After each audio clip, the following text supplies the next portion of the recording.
Good morning, students. Myself Rupali, your science teacher. Today we will start lesson 1, reproduction of plant. You will have studied about in your earlier classes. Like any other living thing, reproduction is a unique feature of plant. Also, आपने अपनी class से earlier classes यानी कि पिछली classes में पढ़ा होगा कि हम जिस तरीके से सभी जीवित वस्तुओं में प्रजनन की प्रक्रिया होती है उसी प्रकार पौधों में भी प्रजनन की प्रक्रिया होती है.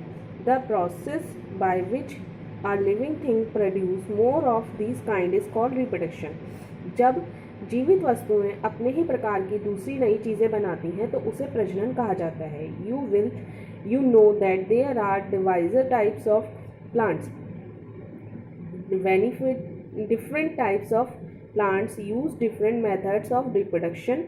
The most common method are throw seeds or throw other body parts. आप सभी जानते हैं कि भिन्न भिन्न प्रकार के पौधे होते हैं और सभी पौधों में रिप्रोडक्शन का मेथड होता है. ये मेथड दो प्रकार का होता है. सबसे पहला बीजों के द्वारा प्रजनन और दूसरा बॉडी पार्ट्स यानी कि पौधों के जड़ों के द्वारा, तने के द्वारा रिप्रोडक्शन थ्रो सीड्स.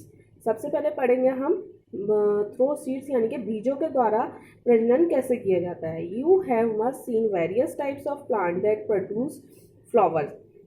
आपने देखा होगा कि अलग अलग प्रकार के पौधे पर अलग अलग प्रकार के पौधों पर फूल आते हैं.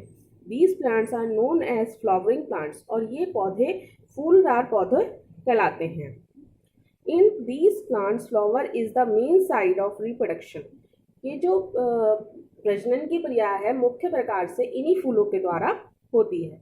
Actually, the plant produce flower for the purpose of reproduction. ये मुख्य रूप से प्रजनन के लिए ही फूल उगते हैं. These flowers turn into fruit और यही फूल बाद में फलों के रूप में बदल जाते हैं.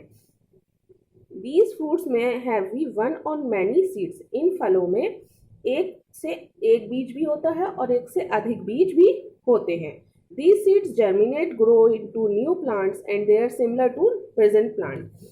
होता क्या है, यही बीजों से नए पौधे बनते हैं और ये पुराने पौधे के समान ही होते हैं. Some fruits have one seed like mango, pulp, etc. while fruits of papaya, watermelon, etc. have many seeds. कुछ फल जैसे कि आम, इस तरीके के आम होते हैं. आम पल्प जो होता है उसमें एक ही बीज होता है, जबकि कुछ फलों में एक से अधिक बीज होते हैं जैसे पपीता और तरबूज. Structure of a seed. अब हम पढ़ेंगे structure of a seed. Seed का स्ट्रक्चर किस प्रकार का होता है, उसकी संरचना, उसका आकार किस प्रकार से होता है. You might have seen various type of seed. आपने कई प्रकार के बीज देखे होंगे. Seed are really amazing structure. until we do not know much about them we do not realize their importance. आपने कई प्रकार के बीज देखे होंगे, उनकी संरचना को अगर ध्यान से देखें तो रियली बहुत ही अमेजिंग, अनोखी होती है और इसका बहुत ही महत्व होता है. Seen in a pre soaked बीज. हम एक पहले से भीगे हुए बीज को देखते हैं. बीज जिसमें हम एक चना भी ले सकते हैं, इसे हमने पहले से भिगो के अगर रखते तो हम इसकी संरचना का अध्ययन करते हैं. The outer most thick covering और सीड कोट. जो उसके सबसे बाहरी कवर होता है, उस सख्त कवर, उसको हम सीड कोट कहते हैं. A baby plant. A tiny baby plant that will from new plant in future is called एम्ब्रो. Baby plant. देखिए, जब हम किसी बीज को अंकुरित करते हैं तो उसमें सफ़ेद रंग का अंकुर निकलता है.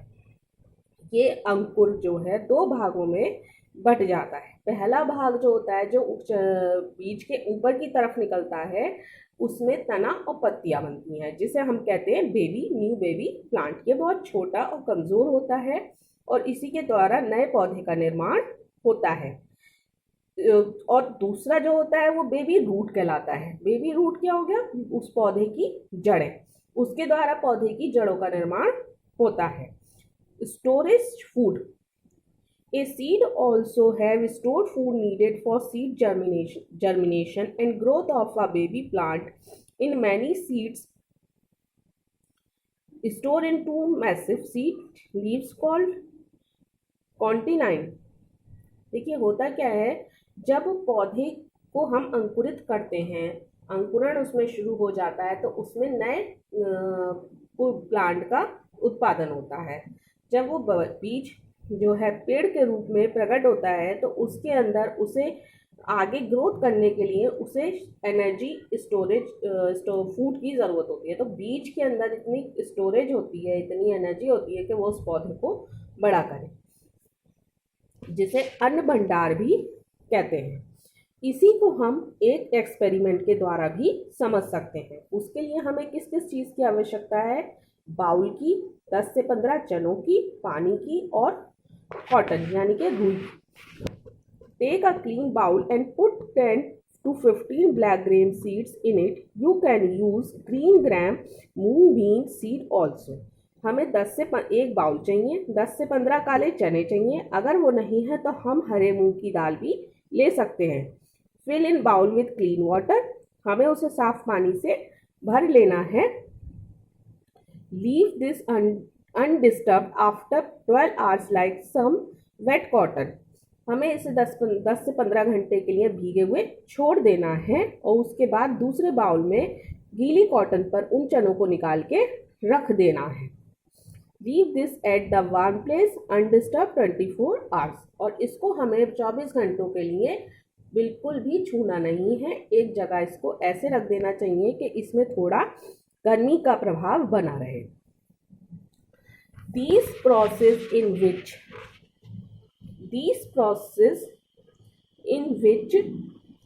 the baby plant of seed starts growing and emerge out of the seed is called seed germination. आप देखेंगे कि जब ये प्रोसेस पूरा होता है तो उसके अंदर से नया पौधा प्रकट होने लगता है और यही सीड जर्मिनेशन यानी कि अंकुरण कहलाता है। इसे हम स्प्राउटिंग भी बोलते हैं। Conditions necessary for seed germination: seed need water, air, warmth, or these germination that baby plant emerge out from the seed grow further from the seeding. Need water, देखिए इसके लिए हमें किस किस चीज़ की आवश्यकता पड़ी? जर्मिनेशन के लिए पानी की, हवा की, गर्मी की और फर्दर कंडीशंस से हमने अंकुरण करना सीखा। अब है डिस्पर्जल ऑफ सीड्स। डिस्पर्जल कहते हैं वितरण को, कितने बीजों का वितरण किस प्रकार से होता है। Single plant produce large number of fruits seed if all the seeds germinate near the mother plant, they then will be course over crowding. देखिए जो मेन प्लांट होता है जिसे हम मदर प्लांट भी बोलते हैं, उसके फलों के द्वारा अनेक बीजों का उत्पादन होता है। लेकिन ये बीज यदि हम आसपास गिर जाएंगे, इकट्ठा होकर एक ही जगह पड़े रहेंगे तो क्या होगा? ओवर क्राउडिंग हो जाएगी, अत्यधिक बीजों का अंकुरण हो जाएगा। The seed will not get enough space, minerals, light, water to grow. और फिर क्या होगा? जब वो बहुत पास पास होंगे तो उनको ना तो प्रॉपर स्पेस यानी कि पूरा स्थान मिलेगा, ना पूरी लाइट मिलेगी, ना पूरा पानी मिलेगा। लाइट मीन्स सूर्य की रोशनी में नहीं मिलेगी। Therefore plant have developed a method of spread of a seed. इसके लिए हमको जो स्प्रेडिंग होती है यानी कि बीजों का जो बिखेर के बोया जाता है, उस मेथड का यूज़ करना चाहिए। This spread of seed from mother plant is called seed dispersal. Of transfer of seeds from one place to another is called seed dispersal. Dispersal में provides better changes of germination and survival. इसके लिए क्या होता है? जो mother plant होता है उसके थ्रू डिस्पर्जल किया जाता है और उस डिस्पर्जल के थ्रू जब बीज अलग अलग गिरते हैं तो उन्हें अच्छा सर्वाइवल का टाइम मिलता है, डेवलपमेंट अच्छा होता है और वो अच्छी तरीके से जर्मिनेट यानी कि अंकुरित होते हैं। seeds have fruits are dispersed by various means. These means are called agent of dispersal. They have wind, water, animal, man और explosion. देखिए डिस्पर्जल कई तरीके से होता है, हवा के द्वारा, डिस्पर्जल बाई वाटर पानी के द्वारा, डिस्पर्जल बाई एनिमल्स के द्वारा, डिस्पर्जल बाई मैन हवा के द्वारा। कैसे होता है? जो फल पौधों पे ही लगे लगे सूख जाते हैं वो हम इतने हल्के हो जाते हैं कि हवा में उड़ने लगते हैं। उदाहरण के तौर पे कपास का पौधा, कपास का जो फूल होता है सूखने के बाद बहुत हल्का हो जाता है और वो हवा से एक दूसरी जगह में उड़ के चला जाता है और दूसरी जगह जाके अंकुरित हो जाता है। नारियल क्या होता है? नारियल पानी के किनारे पर होता है। जब वो सूख के गिरता है तो एक जगह से दूसरी जगह चला जाता है और दूसरी जगह जाके अंकुरित हो जाता है। Animal seeds have hooks spin to thick to animal carried by animals. जो एनिमल्स होते हैं, कुछ फ्रूट्स कैसे हैं इनमें कांटेदार होते हैं, वो उनके पंजों में चिपक जाते हैं, या एनिमल्स दूसरे फ्रूट्स खाकर एक जगह से दूसरी जगह उसे फेंक देते हैं और वो वहाँ जाके अंकुरित हो जाते हैं। डिस्पर्जल बाय मैन के बारे में तो आप जानते हैं। Seeds of foods oriental plants are transferred human being. Human क्या करते हैं? स्वयं भी पौधे लगाते हैं और उनको विकसित भी करते हैं। डिस्पर्जल बाय एक्सप्लोजन कहते हैं फटने को। जब कोई बीज पौधे पर लगे लगे पक जाता है और अपने आप ही वो एक्सप्लोज यानी कि फट जाता है तो उसके बीज उस पौधे के आसपास ही बिखर जाते हैं। जब वो बिखर जाते हैं तो वहाँ पे क्या होता है? उनके सारे के सारे बीज उस मिट्टी के साथ मिलकर अंकुरित हो जाते हैं। Some fruits burst open and dry or non-ripening is cause seed to be thrown away with the force. Speed is blossom.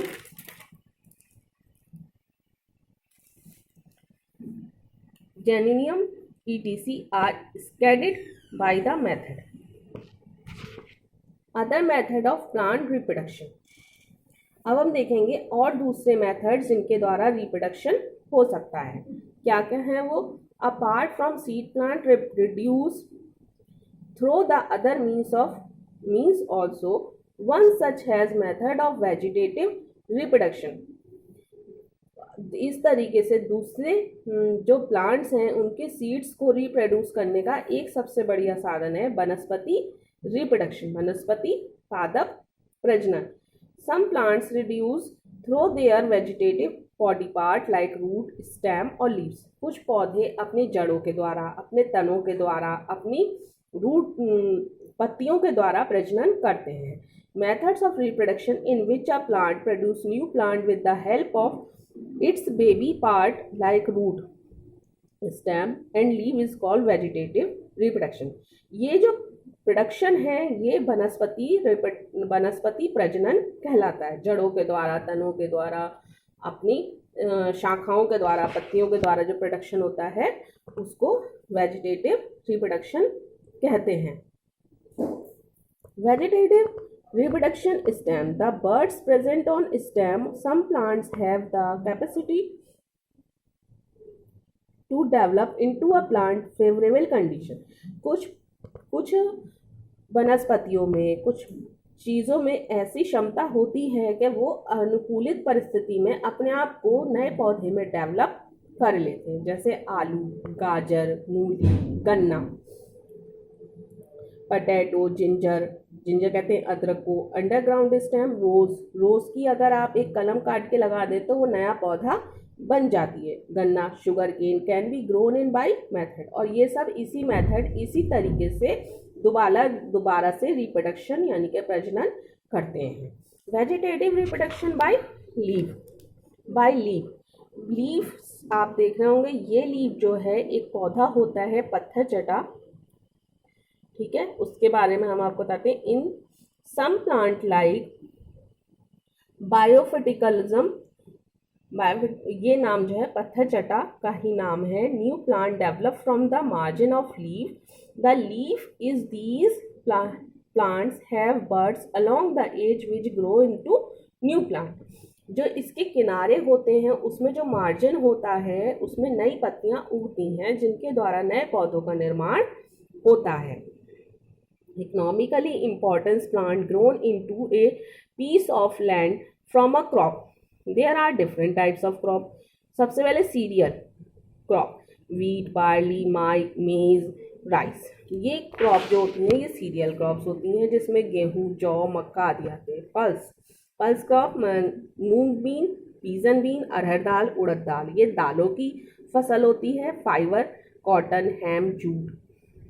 Oil seed, mustard oil, cotton, sunflower, groundnut, caesium.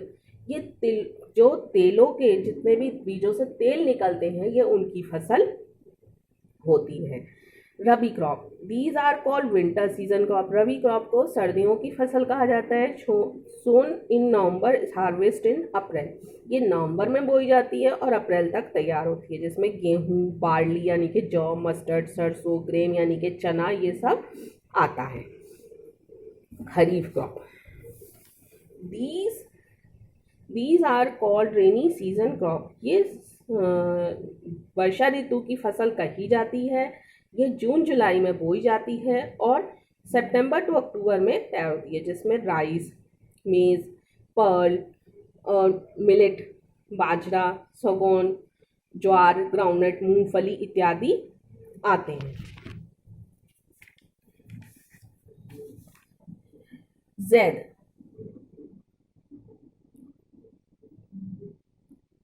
Zaid crop,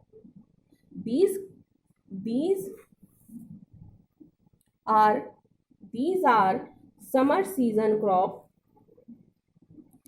These are grown in area water availability इस summer season. Watermelon और मशमेलन, ये जो है गर्मी ऋतु की फसल कही जाती है और ये वहाँ अधिक क्षेत्र में होती है जहाँ पे पानी की अधिकता होती है। इसमें तरबूज और खरबूज की फसल आती है।